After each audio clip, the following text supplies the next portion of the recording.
Kamu kenal dia. Sang Kancil, si kecil yang cerdas, pahlawan hutan. Tapi apa kamu benar-benar tahu siapa dia? Kita semua tumbuh dengan cerita ini. Kancil yang pintar, kancil yang menang, kancil yang selalu jadi hero. Tapi ada satu versi cerita yang tidak pernah diajarkan di sekolah. Dan hari ini, kita akan membukanya bersama.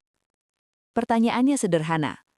Kalau seseorang selalu menang dengan cara menipu, apakah dia pahlawan atau penjahat? Tonton sampai akhir, karena jawabannya akan mengubah cara kamu melihat cerita rakyat selamanya. Dalam hampir setiap cerita rakyat Melayu, sang kancil menang.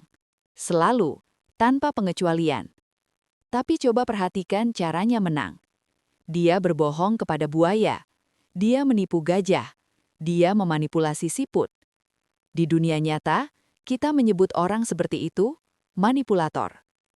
Kalau kamu punya teman seperti sang kancil di kantor, orang yang selalu punya cara untuk menang, selalu punya alasan, selalu bisa meloloskan diri dari masalah, kamu akan suka dia, atau kamu akan hati-hati. Inilah yang menarik dari sang kancil. Leluhur kita menyimpan pelajaran yang jauh lebih dalam dari sekedar jadilah pintar. Di video ini, kita akan masuk lebih dalam dari yang pernah kamu bayangkan. Kita akan melihat kisah asli sang kancil yang sudah berumur ratusan tahun. Kita akan tanya, apa yang sebenarnya ingin diajarkan nenek moyang kita? Dan yang paling penting, apa yang bisa kita ambil dari cerita ini untuk kehidupan kita hari ini? Kalau kamu suka konten seperti ini, cerita lama dengan rasa baru, pastikan kamu sudah subscribe. Karena di Topong Way, inilah yang selalu kita lakukan. Sang kancil, atau dalam bahasa ilmiahnya kancil Jawa, adalah hewan terkecil berkuku di dunia. Dalam tradisi lisan Melayu, dia sudah ada setidaknya sejak abad ke-14. Hikayat sang kancil ditemukan dalam manuskrip tua dari Jawa, Sumatera, hingga Semenanjung Malayu. Dia bukan karakter yang diciptakan untuk anak-anak. Dia adalah karakter yang diciptakan untuk mengajarkan filsafat hidup kepada semua orang. Cerita paling terkenal kancil ingin menyeberangi sungai. Di dalamnya, ratusan buaya yang lapar. Apa yang dilakukan kancil? Dia tidak lari, dia tidak menangis, dia berpikir. Hei buaya, raja mengundang kalian ke pesta besok. Saya perlu menghitung jumlah kalian. Para buaya, bangga mendapat undangan raja, langsung berbaris rapi. Kancil berjalan di atas punggung mereka, menghitung satu persatu, dan sampai di seberang. Lalu dia tertawa, dia berteriak, "Kalian bodoh, tidak ada pesta. Terima kasih sudah jadi jembatan." Dan dia hilang ke dalam hutan. Sekarang mari kita bedah. Lapisan pertama, yang kita semua tahu, kancil itu pintar, gunakan kecerdasan untuk bertahan hidup. Lapisan kedua, yang jarang dibahas, kancil berbohong. Dia memanipulasi, dia memanfaatkan kepercayaan. Pertanyaan yang harus kita tanyakan, apakah nenek moyang kita mengajarkan ini sebagai hal yang baik? Jawabannya, tidak sesederhana itu. Dalam tradisi Melayu, ada konsep akal dan nafsu. Akal adalah kecerdasan yang bertanggung jawab, nafsu adalah kecerdasan yang hanya memikirkan diri sendiri. Sang kancil menggunakan akal, tapi tanpa budi pekerti.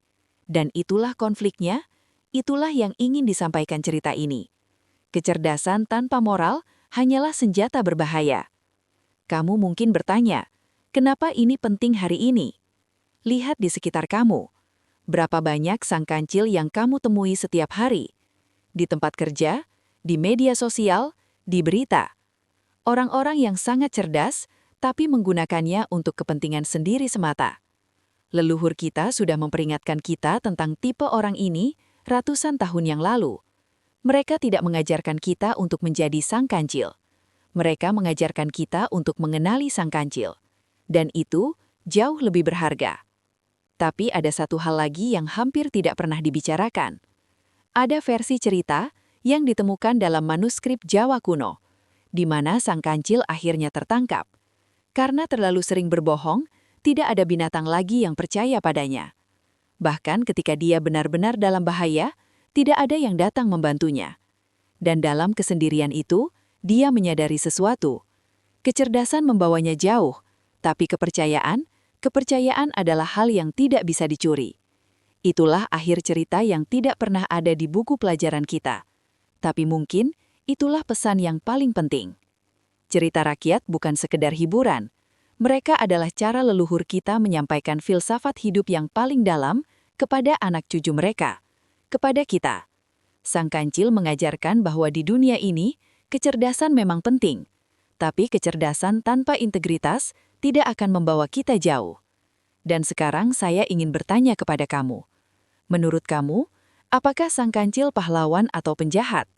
Tuliskan di kolom komentar. Saya akan baca semuanya.